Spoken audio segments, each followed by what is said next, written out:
नमस्कार दोस्तों। पूरी दुनिया को शांति, प्रेम, त्याग और सद्भावना का पाठ पढ़ाने वाले महात्मा गौतम बुद्ध का जीवन काफ़ी प्रेरणादायक रहा है। राजा के बेटे होते हुए भी उन्होंने भिक्षुरीपन जीवन को चुना। ऐसी ही एक कहानी उनके जीवन से जुड़ी हुई है जो कि हमें सत्संग करने का महत्व समझाती है। तो चलिए बिना किसी देरी के कहानी की ओर बढ़ते हैं। एक बार महात्मा बुद्ध एक गाँव में ठहरे हुए थे। वे प्रतिदिन शाम को वहाँ पर सत्संग करते थे। भक्तों की भीड़ बहुत अधिक होती थी क्योंकि उनके प्रवचनों से जीवन को सही दिशा का बोध प्राप्त होता था। बुद्ध की वाणी में गजब का जादू था। उनके शब्द श्रोता के दिल में उतर जाते थे। एक युवक प्रतिदिन बुद्ध का प्रवचन सुनता था।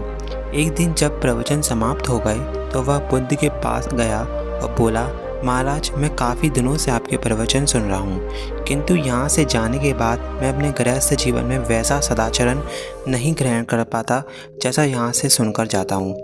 इसलिए सत्संग के महत्व पर मुझे कभी कभी शंका होने लगती है। कृपया मुझे बताइए कि मैं आगे क्या करूँ।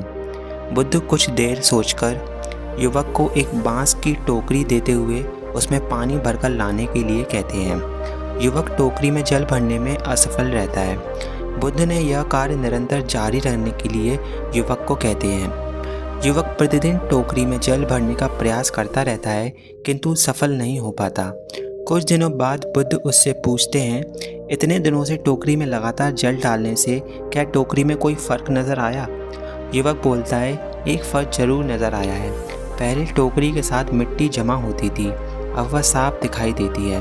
कोई गंदगी भी दिखाई नहीं देती और इसकी वजह से छेद पहले से जितने बड़े हो नहीं रह गए हैं, वे बहुत छोटे हो गए हैं। तब बुद्ध उसे समझाते हैं, यदि इसी तरह उसमें पानी निरंतर डालते रहोगे तो कुछ ही दिनों में ये छेद फूलकर बंद हो जाएंगे और टोकरी में पानी भी भर पाओगे तुम।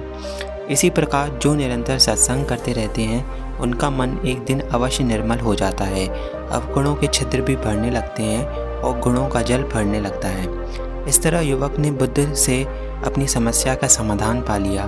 निरंतर सत्संग से दुर्जन भी सज्जन हो जाते हैं क्योंकि महापुरुषों की पवित्र वाणी उनके मानसिक विकारों को दूर करके उनमें सद्विचारों का आलोक प्रसारित कर देती है। दोस्तों, अगर आप भी निरंतर सत्संग करते रहोगे तो आपके भी मानसिक विचार और भी ज़्यादा शुद्ध हो जाएंगे और बेकार के विचार दूर हो जाएंगे। अगर आपको महात्मा बुद्ध की ये स्टोरी अच्छी लगी है तो इस वीडियो को लाइक और हमारे चैनल को सब्सक्राइब कर देना। धन्यवाद।